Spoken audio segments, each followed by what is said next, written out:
Jadi mau maju gimana? Begitu dibilang kata Allah, bertakwalah kepada Allah dengan takwa yang sebenar-benarnya. Udah aja, dilewatkan perintah ini. Kalau saya kejar. Apa kata takwa di Quran? Saya kejar. Makanya ketemu jawabannya di Quran surat Al-Baqarah ayat 63. Wa id akhadna mitsaqakum wa rafa'na fawqakumut tur khudhu ma atainakum biquwwatin wazkuru ma fihi la'allakum tattaqun.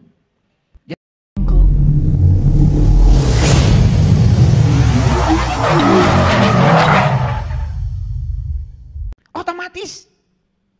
Bahkan Allah mengatakan inna fatahna laka fatham mubina liyaghfira lakallah ma taqaddama min dzambika wa ma ta'akhkhar. Hari ini kamu terbuka kembali penglihatanmu sehingga kamu bisa melihat jati dirimu kembali kepada Allah. Maka aku ampunkan bahkan dosamu yang lalu, termasuk juga dosamu yang akan datang. Begitu kata Allah dalam Al-Quran.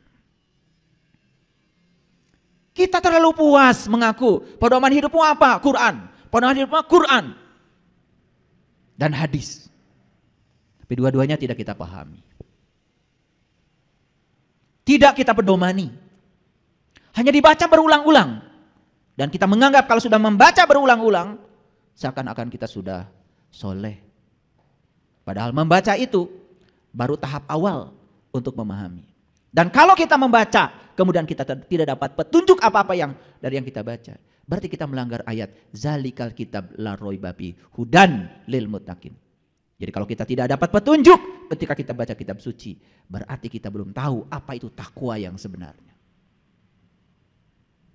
Oleh karena itu, mari kita bersyukur kita telah diundang oleh Allah di tempat yang penuh berkah ini. Oleh karena itu mari kita sampaikan penghormatan kepadanya. Kita puji Dia bersama-sama membaca hamdalah. Alhamdulillahi rabbil alamin. Mari kita mohon ridho dan berkahnya. Semoga Allah membukakan pintu kecerdasan kita, terutama kecerdasan yang melampaui pikiran yang terbatas dalam diri kita. Kita sapa asma Allah dengan kelembutan dan cinta, seraya membaca basmalah. Bismillahirrahmanirrahim. Jadi hari ini saya akan berbicara tentang rahasia berserah diri. Saya kasih judul, berserah bukanlah menyerah. Oleh karena itu kita akan memasuki dulu introduksinya, kita akan memasuki pendahuluannya, supaya nanti ketika masuk pada rahasia yang tadi itu kita mengerti. Fokus. Karena saya akan mencoba mengkombinasikan ayat-ayat Al-Quran dengan temuan-temuan baru para peneliti di bidangnya, terutama para psikolog yang terus mengembangkan pengetahuan baru tentang neuroscience. Jadi nanti akan ada banyak sekali ya rahasia-rahasia untuk menjelaskan ini. Ya saya ambil dari data-data hasil penelitian yang sudah dipublish, yang sudah dinyatakan dalam bahasa saintifik, dan saya coba akan terjemahkan dalam bahasa yang mudah dimengerti. Jadi setiap hari saya ini punya langganan jurnal dan saya berbayar. Jadi saya punya langganan jurnal yang berbayar, jurnal-jurnal yang terindeks, jurnal-jurnal yang sudah diakui ya keabsahannya oleh para ilmuwan di seluruh dunia. Jadi saya tidak pernah baca artikel hoax. Saya tidak pernah baca artikel-artikel yang dikirim oleh orang sembarangan yang gak jelas sumbernya. Lalu kita percaya. Saya tidak pernah baca yang gitu. Dan kalau ingin baca jurnal-jurnal yang terakreditasi, terindeks, yang diakui keabsahannya oleh para ilmuwan di seluruh dunia, ya harus berlangganan, berbayar. Itu hukum alam. Segala sesuatu yang bermutu ya pasti berbayar. Jadi jangan ingin gratisan, karena gratis itu melanggar hukum alam. Kalau ingin bajunya murah, ya siap-siap saja. Setiap pakai baju itu garuk-garuk. Kalau ingin bajunya nyaman, ya tentu saja keluarkan uang lebih banyak sedikit. Jangan berpikir mahal, berpikir kebeli, pasti bisa kebeli. Kalau berpikir mahal, ya sudah. Kata mahal itu sendiri sudah menghalangi rezeki datang. Makanya ketika kalian pergi ke toko sepatu, lihat sepatu mahal, kemudian kalian bilang, mahal, seumur hidup gak akan bisa pakai sepatu itu. Tapi kalau berkata, pasti saya akan pakai, akan ada rezekinya. Jadi itu yang disebut dengan like attracts like, hukum tarik menarik. Jadi sebetulnya yang membatasi rezeki kita adalah pikiran kita, kata-kata kita sendiri. Hati-hati itu. Itu yang menyebabkan hidup kita tidak menakjubkan. Karena kita berfokus pada kekuatan negatif pada diri kita. Tidak berfokus pada kekuatan positif yang ada pada diri kita. Yang disebut dengan cinta. Jadi cinta itu lebih luas lagi. Bukan sekedar rasa perasaan kepada sesama. Tapi cinta yang lebih besar lagi adalah kekuatan positif yang Allah berikan pada setiap manusia. Dan siapa yang bisa menggunakan kekuatan itu, maka hidupnya akan menakjubkan. Dan siapa yang tidak bisa menggunakan kekuatan itu, hidupnya akan penuh dengan penderitaan. Hanya itu saja. Ini bahasanya bahasa sains. Oleh karena itu tolong fokus. Karena ini penting. Kita baca dulu Quran surat Ali Imran ayat yang ke-102. Ayat ini sering dibaca setiap khutbah Jumat. Saking sering dibaca sampai kita tidak pernah tahu isinya apa. Saking seringnya dibaca.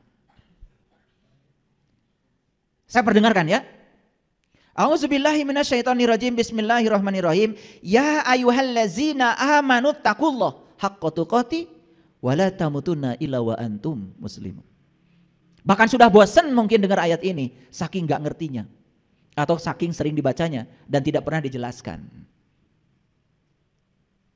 Oleh karena itu saya kasih tahu kebenaran itu sangat sederhana. Karena kebenaran diletakkan di tempat-tempat yang sederhana. Kalau ada orang yang bercerita kebenaran ruwet, itu berarti bukan kebenaran. Karena ciri kebenaran itu sederhana. Saya masih ingat kata-kata Einstein dalam bukunya, sains itu adalah pemurnian pola pikir sehari-hari. Jadi sebetulnya apa yang sehari-hari kita dengar, kita lihat dimurnikan dalam bentuk logika yang murni dan jujur, itu menjadi sains. Jadi apa yang nampak sehari-hari kemudian dimurnikan, itu saja sains. Misalnya saya tanya, kenapa kalian semua sekarang bisa melihat saya? Kan melihat itu sehari-hari kita lakukan. Tapi begitu kita mencari jawabannya, itu bisa berlembar-lembar tidak ketemu jawabannya. Dijawab karena saya punya mata, misalnya. Orang mati juga punya mata tidak bisa lihat. Sehingga jawaban yang pertama hancur. Tidak memiliki lagi kekuatan. Betul? Sekarang dijawab lagi, kenapa Anda bisa melihat saya? Karena saya bernafas. Cukup? Belum cukup. Betul, karena kehadiran nafas, maka sang hidup pada diri kita memberi daya pada mata kita. Sehingga mata kita bisa melihat. Tetapi proses melihat itu seperti apa? Oh, dijelaskan. Karena ada cahaya datang pada benda. Memantulkan cahaya benda kepada mata. Ditangkap oleh retina. Kemudian dibiaskan ke dalam layar di mata kita. Cukup? Belum cukup. Bagaimana kita bisa menyatakan ini si A, ini si B, ini si C? Bagaimana cahaya itu dirubah menjadi sinyal listrik? Bagaimana otak kita mengerti? Kalau yang kita lihat itu pisau, yang kita lihat itu mangkuk, yang kita lihat itu sehingga kita bisa menyebutnya. Sampai akhirnya kita tidak menemukan jawaban lagi. Hanya proses sehari-hari tentang melihat kita aja tidak pernah tahu. Betul atau tidak? Kenapa kita tidak sampai di situ? Ya karena kita memang tidak pernah peduli terhadap semua itu. Belum lagi, kenapa kita bisa merasakan geli? Ayo. Nanti kalau ditelusuri jawabannya, gak akan ketemu. Kenapa kita bisa membedakan ini panas, ini dingin? Gimana saraf kita secerdas itu? Sehari-hari, kita cuman, panas, manitiis, cuman gitu aja. Tapi mengapa kita bisa merasakan panas dan dingin? Bagaimana sel-sel saraf kita bisa membedakan itu? Pernah bertanya? Itulah. Semuanya abai. Akibatnya kita ya gitu-gitu aja kesadarannya. Tidak meningkat dari waktu ke waktu. Sama seperti saya bacakan ayat ini. Ayo kita dengarkan. Ya ayyuhallazina amanu. Stop sampai situ dulu. Hai orang-orang yang beriman. Kalau orang yang sadar ketika begitu mendengar itu. Hai orang-orang yang beriman. Dia pasti berpikir. Siapa yang dihaikan? Saya atau bukan?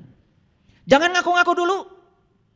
Jangan ngaku-ngaku dulu. Kita terlalu biasa ngaku-ngaku. Barijeng tadi aku. Begitu di Quran ada kata-kata. Hai orang-orang yang beriman. Langsung saja serempak semasjid. Peserta Jumatan mengatakan saya. Begitu. Itu yang disebut dengan rarasaan. Bukan rasa. Rasa dan rarasaan itu beda. Rasa dengan perasaan itu berbeda. Perasaan itu hanya pengakuan saja. Sedangkan rasa itu kebenaran. Coba kalau ditanya. Matahari terbit dari mana? Dari timur. Terbenam di sebelah mana? Di barat. Perasaan atau rasa itu? Perasaan atau rasa? Tuh. Membedakan yang gitu aja kalian belum tahu. Itu hanya perasaan kita saja. Kan matahari mah cicing. Kecuali matahari itu pagi-pagi nongol. Terus yang matahari itu kemana-mana. Cicing. Matahari itu adalah pusat tata surya. Yang bergerak itu bumi kita. Bumi kita tuh bergerak. Di samping dia berevolusi, dia juga berotasi. Dia tuh berotasi gini sambil berevolusi. Nah, bergerak di sumber rotasinya namanya rotasi. Mengelilingi sumber rotasi matahari itu namanya berevolusi. Kartos? Jadi matahari mah nggak pernah kemana-mana. Yang bergerak itu bumi. Sehingga akibat bumi itu berotasi dan berevolusi, terjadilah siang dan malam. Jadi terbit dan terdamnya matahari itu bukan berarti matahari itu pagi-pagi datang, sore tidak ada. Bukan begitu. Karena bumi kita yang berotasi dan berevolusi. Jadi yang benar itu matahari itu diam, bumi kita yang bergerak. Itulah bedanya rasa dan rarasaan. Rarasaan teges sholat. Ditanya oleh saya tadi sholatmu mengingat apa? Segala emut. Bahkan apa yang tidak diingat ketika tidak sedang sholat. Ketika sholat itu mendadak ingat. Maka kita menjadi gede rasa. Karena rarasaan. Rarasaan teges sholat. Asa menang pahala jaga di akhirat. Asa surga teges di asupan kurang. Itu rasa apa rarasaan? Rarasaan. Kalau sholatnya sudah sampai pada rasa, sudah tidak lagi memikirkan pahala, sudah tidak memikirkan surga, sudah tidak memikirkan neraka. Yang dia lakukan setelah sholat, kesadaran apa yang terjadi pada diri saya. Setelah sholat, sifat ulas asih yang mana yang tumbuh pada diri saya. Setelah sholat, apakah saya dirindukan kehadirannya atau tidak oleh tetangga saya. Itu yang harusnya dipertanyakan pada diri kita. Itu bedanya rasa dan rarasaan. Bedanya rasa dan perasaan. Coba kita sekarang tanya. Ya ayyuhallazina amanu, hai orang-orang yang beriman. Pernah gak kita diam sejenak? Saya dihaikan enggak. Pernah gitu? Enggak. Kalau sudah pakai peci kayak gini, udah pakai baju kayak gini, rasanya saya yang dihaikan. Betul gak? Betul apa tidak? Itu yang namanya GR. Yang paling berbahaya GR itu urusan spiritual. Itu yang disebut dengan GR spiritual. Padahal itu rarasaan, bukan rasa. Kalau kita jujur, tanya iman itu apa? Pernah nanya? Gak nanya. Kalau nanya ada jawabannya. Kata Nabi, al-iman tasdikun bil qalbi wa ikrarun bil lisan wal amalun bil arkan. Kata Nabi, iman itu adalah pembenaran oleh kolbu. Tanya lagi lebih dalam lagi. Apa itu kolbu? Bagaimana cara kolbu membenarkan sesuatu? Harusnya gitu kalau ngaji. Dapat lagi jawabannya kata Allah. Langit dan bumi tidak akan cukup menampung zatku. Tapi kolbunya orang yang beriman. Itulah rumahku. Oh ternyata kolbu itu adalah rumahnya Allah. Kata Allah. Bagaimana kolbu bisa membenarkan? Kalau itu rumahnya Allah. Pertanyaan berikutnya. Setiap rumah pasti ada pintunya. Setiap pintu pasti ada kuncinya. Di mana Allah meletakkan kuncinya? Supaya saya bisa berkunjung ke rumah Allah. Agar saya bisa bertemu dengan dia. Dan bisa menyaksikan dia. Setelah itu saya bisa mengingat dia. Berdiri, duduk, dan berbaring. Gitu gak ngajinya? Enggak. Karena orang mengatakan iman tuh percaya. Pokoknya percaya. Tong nanya. Kakara seri ayana ya. Makanya beruntung kalian hari di sini. Saya ingin mengajarkan kesadaran. Percaya itu kudu ada bukti nak. Percaya itu harus ada bukti. Kalau tidak ada bukti, layak untuk tidak dipercaya. Dan agama itu bukan paksaan. La ikraha fiddin. Karena tidak ada paksaan dalam agama, setiap apapun yang kita yakini, yang kita percayai, harus ada buktinya. Percaya Allah teh deket jeung urang, bahkan lebih dekat daripada urat nadi. Diri kita sudah membuktikan? Sudah membuktikan? Kumaha rek percaya. Tidak tertarik untuk membuktikan itu. Jadi kalau Kolbu itu sudah bisa membenarkan, maka lisan kita jadi benar. Lisan kita jadi benar. Akhlak dan perbuatan kita akan mengikuti lisan kita. Itu yang disebut dengan jujur. Selaras antara batinnya, kata-kata, dan tindakan.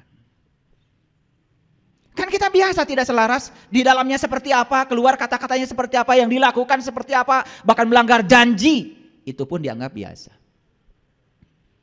Padahal di Quran jelas-jelas dikatakan, ya ayyuhallazina amanu aufu bil uqud. Ciri orang beriman itu tidak pernah melanggar janji. Saya tanya, jadi ciri orang beriman itu tidak pernah melanggar janji. Jujur ya, suka melanggar janji? Jujur, suka melanggar janji? Masih ngaku orang beriman. Padahal ayat yang jelas, ciri orang beriman itu tidak pernah melanggar janji. Kita melanggar janji, masih ngaku. Coba, geus puguh eueuh bauna masih ngaku tarasi. Karena nama itu baru ada, melekat kalau ada cirinya. Ngerti maksud saya? Ciri ceramah saya, itu punya ciri tersendiri. Hilang cirinya, hilang namanya. Karena nama itu ada kalau ada ciri. Ada alamatnya, ada addressnya. Betul? Pertanyaan saya. Ya ayyuhallazina amanu, hai orang-orang yang beriman. Berani ngaku saya yang dihaikan? Berani? Baru gak berani sekarang setelah dijelaskan oleh saya. Kemarin-kemarin sebelum kesini petatang-petentengnya luar biasa. Betul? Bahkan menyesatkan orang lain itu biasa. Begitu orang lain beda dengan kita, sesat, murtad, kufur. Kayak itulah orang yang pengetahuannya sedikit. Gampang menilai orang lain. Saya tanya sekali lagi. Ya ayyuhallazina amanu. Siapa? Ya siapa? Berani menyatakan, terima kasih ya Allah saya sudah dihaikan. Berani? Hai para mahasiswa saya. Ada mahasiswa saya nggak di sini? Tiba-tiba ngacung semua. Loh, kapan daftarnya? Jadi kalau ada kata-kata yang semacam itu di Quran, ya ayyuhallazina amanu, stop, renungkan. Saya bukan. Kalau saya ini tidak layak dihaikan, gimana caranya supaya besok-besok saya layak untuk dihaikan? Belajar di Quran, surat Al-Mu'minun. Apa ciri orang yang beriman? Hadirkan ciri itu pada diri kita. Setelah hadir ciri-cirinya, baru dengan percaya diri mengatakan, semoga saya ya Allah. Cukup sampai di situ? Jangan berhenti di situ. Karena berikutnya ada tugas dari Allah. Ittaqullaha haqqa tuqatih. Ittaqullaha haqqa tuqatih. Kata Allah, bertakwalah kamu kepada Allah dengan takwa yang sebenar-benarnya. Pernah nanya, takwa itu apa? Melakukannya seperti apa? Kenapa ada kata-kata takwa itu harus sebenar-benarnya? Apakah ada yang palsu gitu? Pernah nanya gitu enggak? Enggak. Jadi mau maju gimana? Begitu dibilang kata Allah, bertakwalah kepada Allah dengan takwa yang sebenar-benarnya. Udah aja, dilewatkan perintah ini. Kalau saya kejar, apa kata takwa di Quran? Saya kejar. Makanya ketemu jawabannya di Quran surat Al-Baqarah ayat 63. Wa id akhadna mitsaqakum wa rafa'na fawqakumut tur khudhu ma atainakum biquwwatin wazkuru ma fihi la'allakum tattaqun. Jadi takwa itu sebuah prosedur. Pertama mengambil janji, yang kedua diangkat kesadarannya, yang ketiga ditunjukkan oleh Allah di puncak kesadarannya. Allah menunjukkan diri di puncak kesadarannya. La'allakum wazkuru ma fihi. Setelah Allah menunjukkan dirinya, bertajali dalam dirinya, baru kata Allah, wazkuru ma fihi. Ingat yang aku tunjukkan kepada kamu. La'allakum tattaqun. Baru kamu jadi orang yang bertakwa. Jadi takwa itu prosedur. Mengambil janji, diangkat kesadarannya, ditunjukkan sesuatu di puncak kesadarannya. Ingat yang Allah tunjukkan. Itu baru takwa. Jadi siapa orang yang bertakwa? Orang yang sudah bisa ingat kepada Allah dengan ingat yang sebenar-benarnya. Itu haqqa tuqatih. Gitu gak kita? Belum. Belum semua. Setelah dibahas gini baru sadar. Oh ternyata saya ini belum tahu. Tapi sekarang saya tahu kalau saya belum tahu. Alhamdulillah. Canyaho. Tapi geus nyaho yang orang teh canyaho. Bagus. Daripada terus-menerus menjadi orang yang tidak tahu, tapi kita tidak tahu bahwa kita tidak tahu. Yang lucu, banyak orang yang menganjurkan kepada kita harus bertakwa. Bari jeung teu dijelaskeun da manehna ge teu nyaho. Betul apa tidak? Banyak apa sedikit yang kayak gitu? Banyak sekali. Pakai sekali dong. Gak usah pakai 2 kali, sekali aja. Ya ayyuhallazina amanu ittaqullaha haqqa tuqatih. Jadi kalau begitu saya mau nanya, pintar apa tidak? Yang bisa takwa itu orang beriman atau orang yang mengaku beriman? Yang beriman. Dan tidak mungkin Allah tiba-tiba menyuruh seseorang sesuatu yang tidak dia lakukan. Misalkan inilah, saya sederhana aja. Saya nyuruh nembok, pasti dong tukang tembok. Gak mungkin saya nyuruh nembok ibu-ibu sebelah sini, gak mungkin. Salah saya memberikan perintah. Sekelas saya aja ngasih perintah pasti mikir dulu. Kalau saya mau ngecat gedung, saya cari tukang cat dong. Betul gak? Kalau saya mau nyuruh anak saya diajarkan baca tulis Quran, saya cari guru yang bisa baca tulis Quran. Pasti gak cari tukang tembok dong. Paham? Sekelasnya Allah nyuruh kita bertakwa, pasti itu ada pesannya. Makanya yang disuruh bertakwa di ayat ini siapa? Hanya orang beriman. Karena hanya orang beriman lah yang bisa menjalankan takwa. Masuk akal?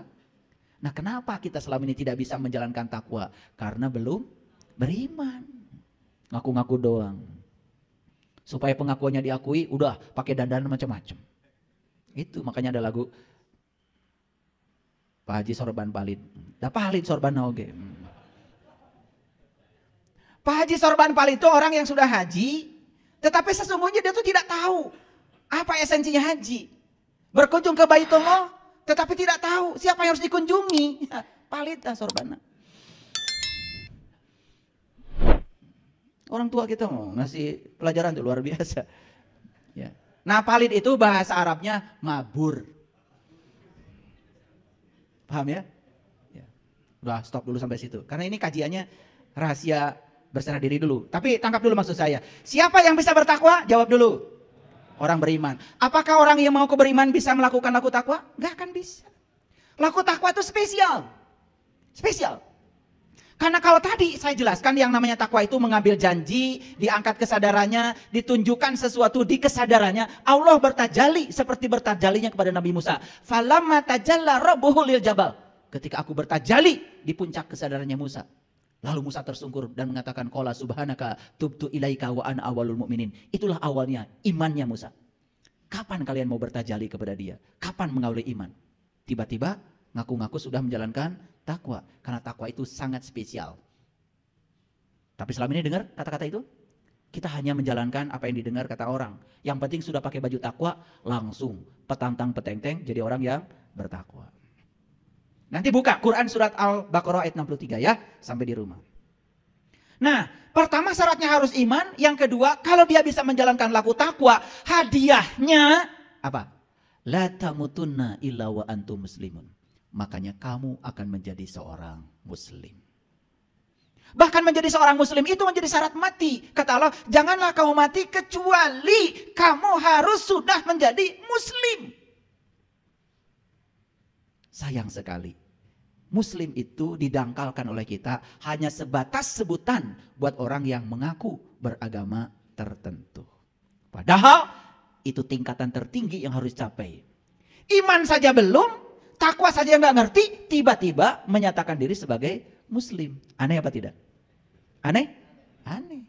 Padahal ayat ini berstruktur, sangat saintifik. Iman dulu yang benar, lakukan takwa secara terus-menerus. Hadiahnya adalah kamu menjadi seorang muslim. Kalau hanya mengaku beragama tertentu, mudah apa susah? Mudah. Ditanya sama Pak RT waktu bikin KTP. Ibu teh jenengan saha? Idah. Semoga nggak ada di sini ya. Alamat di mana? Kampung ieu RT sabaraha RW sabaraha. Punten ibu, agama Islam Pak RT. Langsung jadi muslim? Menurut siapa? Menurut Pak RT. Itu yang sering kita tidak sadari. Apakah kita muslim menurut Allah? Pernah gak nanya gitu? Ya Allah, kata Pak RT saya muslim. Apakah kata engkau juga muslim? Pernah nanya gitu? Gak pernah. Kalau saya dari kecil saya nanya. Makanya kita sekarang sangat senang dengan istilah muslim non-muslim. Dan kita mengatakan muslim siapa saja yang mengaku. Non-muslim siapa saja yang tidak mengaku. Hanya sebatas itu. Padahal bagi saya, muslim non-muslim itu tidak sekedar itu. Bagi saya, muslim siapapun keyakinannya. Apapun jalan hidupnya. Kalau dia sudah bisa berserah diri secara total kepada Allah. Bagi saya, itulah muslim. Dan siapapun yang belum bisa berserah diri kepada Allah, malah ngatur-ngatur Allah supaya Allah ngikutin keinginan, kahayang manehna. Bagi saya itu bukan. Bagi saya ya. Yang ikut-ikutan saya.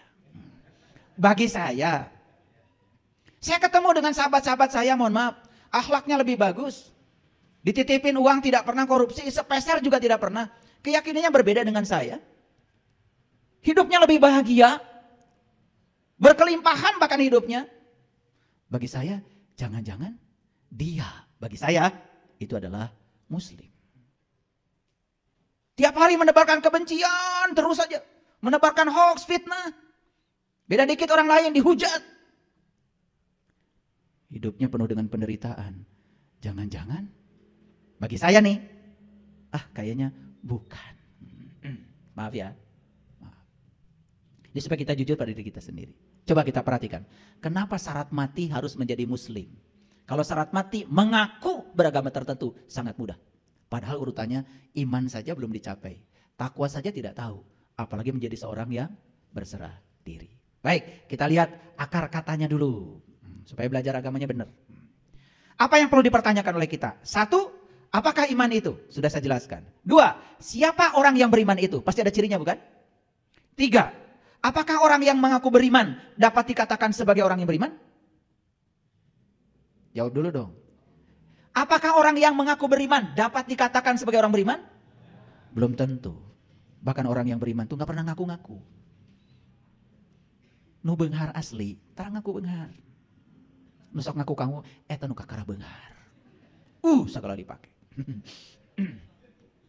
Ya, kencering-kencering. Kencering-kencering. Sukuna ngalengkah kencering deui. Sagala dipake. Jika ondel-ondel. Yang asli mah nggak pernah begitu. Itu bedanya. Ya. Karena yang tidak asli itu suka cari topeng, suka cari pembenaran supaya dibilang asli. Coba.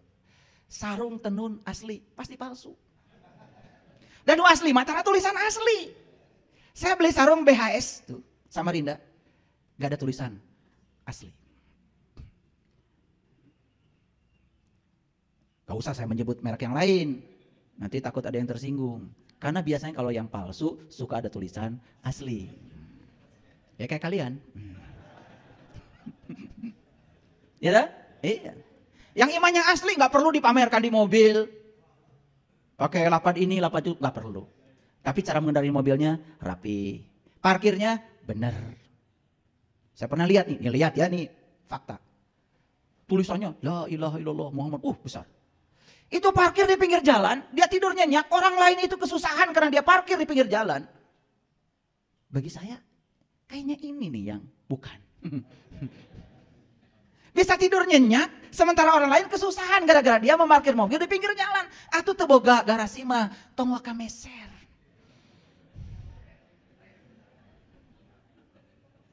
Cenah kadengin. Lalu selanjutnya apa sih takwa itu sudah saya jelaskan ya tadi. Ini baru penjelasan loh. Tetapi tata caranya tidak mungkin saya jelaskan. Kalau ingin tahu takwa yang sebenarnya harus belajar. Belajar secara khusus. Nanti saya akan berikan kelas khusus kepada orang khusus. Ini baru saya jelaskan takwa versi Quran. Bisa dibaca semua orang. Tetapi itu pun caranya belum begitu jelas kan. Karena bagaimana kita bisa tadi mengambil janji, diangkat kesadarannya. Ngangkat kesadarannya kita belum bisa. Ditunjukkan sesuatu di puncak kesadarannya. Bagaimana supaya Allah bertajali pada diri kita. Kumaha carana. Itulah perlu ilmu khusus. Nah disitulah kita perlu ketemu dengan orang-orang yang khusus. Yang mewarisi ilmu khusus. Jadi supaya kita itu bicara tidak ngasal gitu. Mulai sekarang belajar bertanggung jawab ya. Gitu. Baru la'alakum tatakun. Baru kita menjadi orang yang bertakwa. Apakah cukup sampai sini? Itu saja belum selesai. Yang imannya sudah benar, takwanya sudah dimiliki, belum tentu menjadi muslim. Komo nu ngaku-ngaku wungkul. Pernah dengar kajian ayat ini? Pasti pernah di sini sekarang. Kan biasanya coba dibaca aja, betul nggak? Nah itu, paling juga ada bumbu-bumbunya gini. Ya, saya sudah mewasiatkan takwa khususnya buat diri saya, umumnya buat hadirin yang hadir di tempat ini. Selesai kan? Sarare. Biasanya kan gitu. Jumatan tuh, munten nunutan, tibra. Ya habis itu aja. Ya tidak pernah ada hal baru. Sudah bisa diduga pasti yang dibaca itu dan tidak dijelaskan. Sekarang saya jelaskan, semuanya bangun, kaget. Betul? Sederhana yang saya jelaskan? Karena kebenaran itu sederhana. Cuman kita tidak melihat kesederhanaannya. Kemudian berikutnya, ya, siapakah muslim itu sebenarnya? Apakah semua orang yang mengaku beragama tertentu bisa disebut sebagai muslim? Secara syar'i, kulit luar, oke, gak masalah. Setiap orang yang beragama Islam pasti disebutnya juga muslim. Tetapi ayat ini berbicara lebih dalam dari itu. Sampai menjadi muslim itu menjadi syarat mati. Maaf ya, orang pembenci, pendengki, wah pokoknya kelakuannya tuh gak ada yang menenteramkan masyarakat, mengaku beragama tertentu, mati. Masa selamat? Masa selamat model kayak gitu? Itu aja, pikirkan.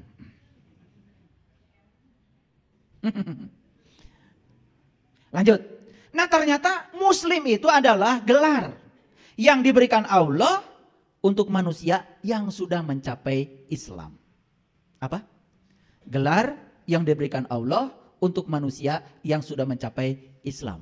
Pertanyaan berikutnya, apa Islam itu? Karena kita kenal Islam selama ini hanya sekedar nama sebuah agama. Padahal di Quran ada 73 kali disebut kata Islam.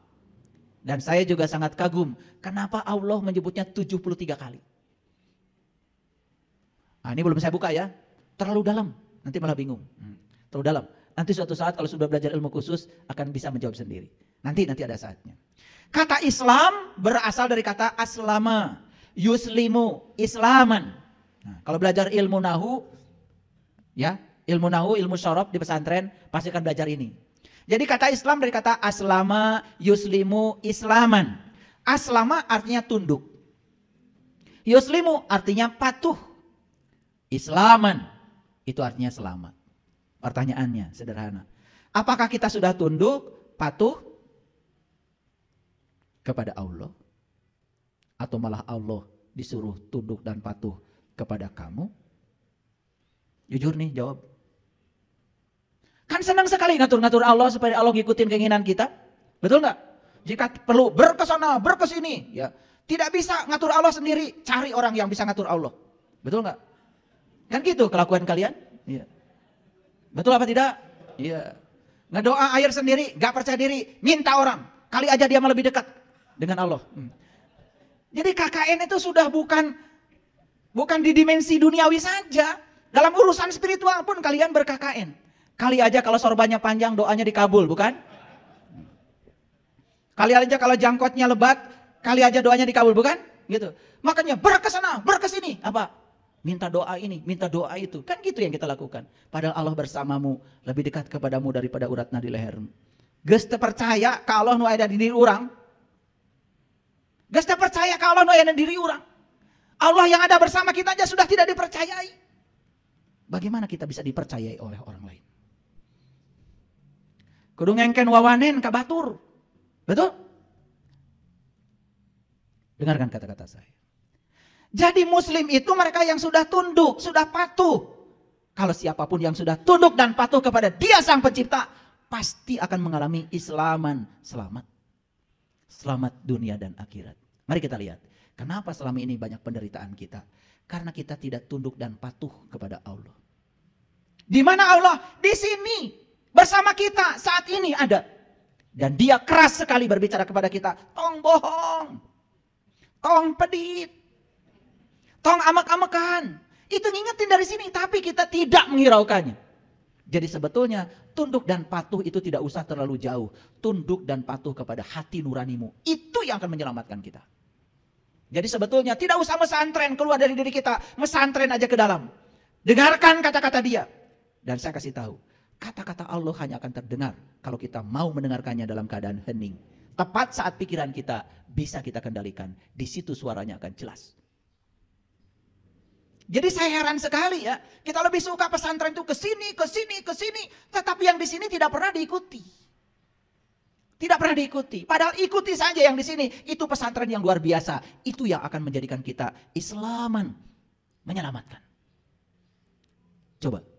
Apakah para koruptor yang sekarang sedang belajar di lembaga permasyarakatan itu tidak pernah diingatkan oleh Allah dari dalam dirinya? Jujur ya? Tidak pernah diingatkan gitu? Pasti diingatkan, ilai nu maneh nu batur. Mesing teu nyahoan ge batur, tetapi diri maneh mah nyaho. Betul? Enggak digubris. Apa yang terjadi? Tak. Awalnya ngutilnya kecil-kecil, tapi karena kebiasaan mulai berani pada yang besar. Begitu yang besar kanyahoan. Apa tidak diingatkan oleh Allah? Nih saya kasih tahu. Saya ingin kasih tahu sama kalian semua ya. Ini cinta kasih saya. Sebenarnya kalau kita dengar terus apa yang dikatakan beliau di sini, kita tidak akan pernah menderita. Semua penderitaan yang kita lakukan hari ini sebetulnya murni karena perbuatan kita sendiri. Setelah saya jelaskan seperti ini, makin terang benderang. Berani ngaku muslim? Mulai kan? Rarewas. Tadi muka dia menipu gaya. Apalagi kalau udah pakai seragam, serasi. Jilbab, kacamata, lipstik, baju, tas, seragam. Ini asa. Betul gak? Makanya ngaji tetong serting seragam. Bahaya seragam itu. Dianggap manusia itu seragam. Padahal manusia itu diciptakan oleh semesta bukan untuk diseragamkan, untuk dihargai agar mereka menjadi dirinya sendiri. Makanya tidak ada kewajiban ngaji di tempat saya pakai seragam. Yang penting pakai baju. Ya. Ya kehartos. Jadi muslim teh saha? Yang sudah aslama yuslimu islaman, yang sudah tunduk patuh kepada siapa? Kepada Dia. Hidup nggak Allah dalam diri kita? Mengingatkan kita apa tidak? Yes. Tapi yang lebih banyak didengar oleh kita bukan kesadaran yang muncul dari diri kita, tetapi pikiran kita. Nah, inilah pikiran itu yang suka yuwaswisu fisudur, yang suka waswisu fisudur, yang suka mengganggu kesadaran kita. Itu sebabnya kesadaran kita sering hilang karena diganggu oleh pikiran kita. Mau ngasih masih pakai jeda. Makanya kalau mau ngasih langsung ngasih, jangan ditunda. Begitu ditunda yuwaswisu. Tadinya mau ngasih 1 juta, tetapi ada waswisu, lebar atuh. Geus we 200, nu penting mah mere. Udah gitu kata waswisu, pakai judul. Gak apa-apa sedikit juga, yang penting ikhlas. Gitu. Waswisu mah pinter cari pembenaran. Padahal nu saeutik mah jelas teu ikhlas, karena ikhlas itu gede ngasihnya. Paham maksud saya? Tapi si waswisu mah pinter, asa percaya diri, geus mere. Padahal niatnya mah tadi perintahnya dari dalam batin yang pertama tuh 1 juta. Tapi karena tertunda beberapa detik, kemudian waswisu mulai bergerak. Ya kan? Lebar atuh, 200 ge cukup. Coba 800 lamun meuli kabaya. Itu kan? Gitu.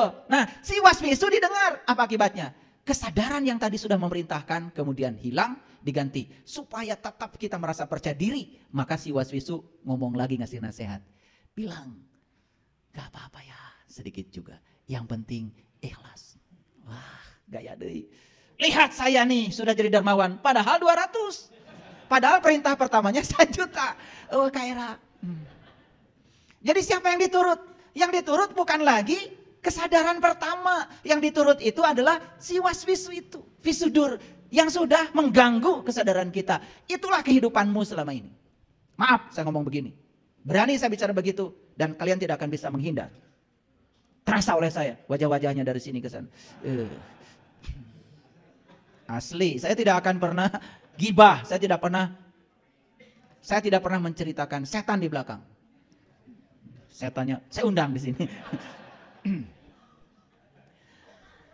Makanya di Quran surat Al-Baqarah ayat 112.